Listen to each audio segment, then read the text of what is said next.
एक समय की बात है जब रोहित नाम का लड़का अकेले ही शहर में रहा करता था। उसके माँ बाप रहते थे। रोहित हमेशा की तरह एक दुकान पर चाय पी रहा था।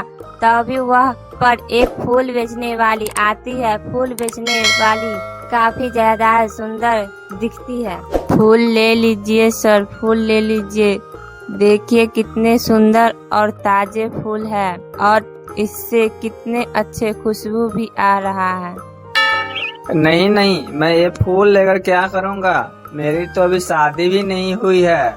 ले लीजिए सर, आप अपनी गर्लफ्रेंड को दे देना। यह फूल देखते ही बहुत खुश हो जाएगी। लेकिन मेरी जिंदगी में कोई लड़की ही नहीं है, तो मैं फूल किसको दूंगा? अरे रे, यह तो बहुत दुख की बात है कि आप जैसे सुंदर लड़के के जिंदगी में कोई लड़की नहीं है। ऐसा करो, एक फूल मेरे तरफ से रख लो। फूल वाली रोहित के हाथ में फूल पकड़ा कर चली जाती है। थोड़ी देर आगे चलने के बाद वह एक चुड़ैल में बदल जाती है। आखिरकार मेरे काले जादू में फंसी गया। अब तुम्हें कोई नहीं बचा पाएगा मेरे काले जादू से। तुझे तो मरना पड़ेगा। ई हा हा हा हा। रोहित उस फूल को सूंघते हुए घर आ जाता है और उस फूल को एक गमले में लगा देता है। वह सोने भी जाता है तो उससे उस लड़की की याद आने लगता है। पूरी रात रोहित सो नहीं पाता है। सुबह होते ही रोहित चाय की दुकान पर आ जाता है और फूल वाली के इंतजार करने लगता है। रोहित चाय पर चाय पीते जाता है, लेकिन वह फूल वाली नहीं आती है। समय होते जाता है। आसपास की दुकानदार भी चला जाता है। थोड़ी देर बाद एक खुशबू आती है। लगता है वो फूल वाली आ गई, क्योंकि फूल की खुशबू आ रही है।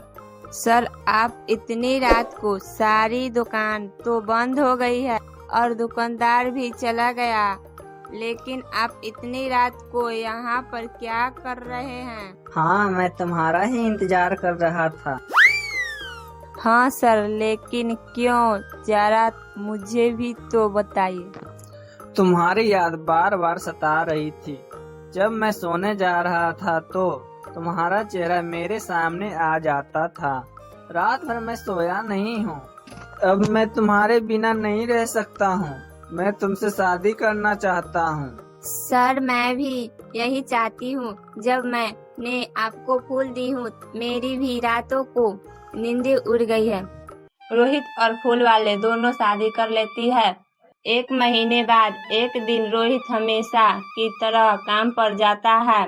उसके जाते ही फूल वाली चुड़ैल बन जाती है। आज अमावस की रात है।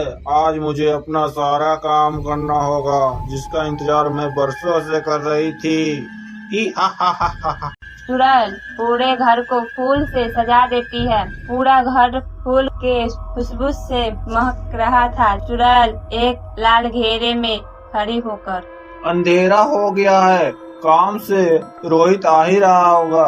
मैं पूरे घर के लाइट बंद कर देती हूँ। चुड़ैल घेरे में खड़ी होकर काला जादू करने लगती है। उस चुड़ैल के मकसद रोहित के अपने साथ ले जाना चाहते हैं। अमावस की रात को पूरी करने वाली होती है।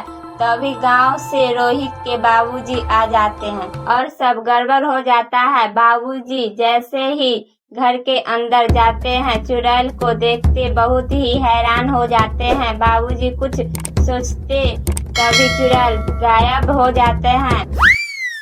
इतना ही देर में रोहित के माँ भी घर में आ जाती है।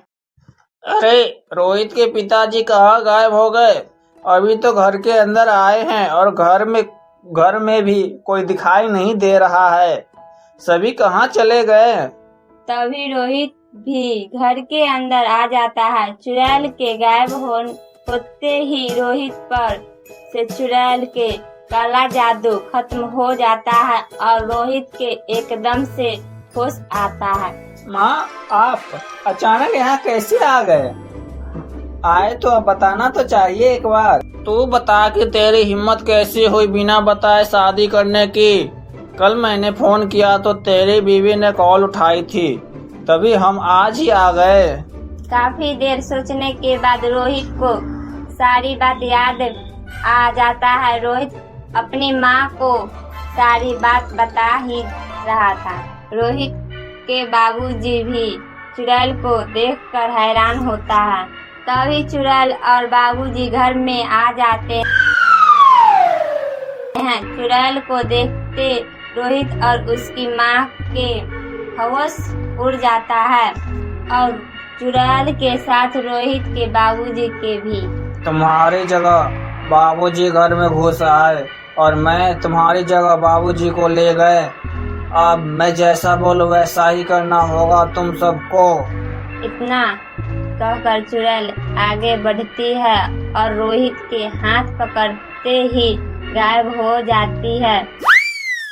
गायब होते ही चुड़ैल अपने दुनिया में आ जाती है। चुड़ैल बड़ी खुश होती है। अमावस खत्म होने से पहले अपना काम कर दिया। चुड़ैल जब रोहित की तरफ देखती है तो उसे चक्कर आ जाती है। उसके साथ ही धोखा हो जाता है।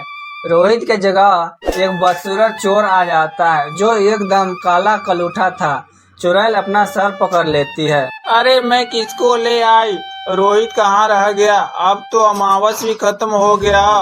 मुझे तो इस चोर कलुआ के साथ ही रहना होगा।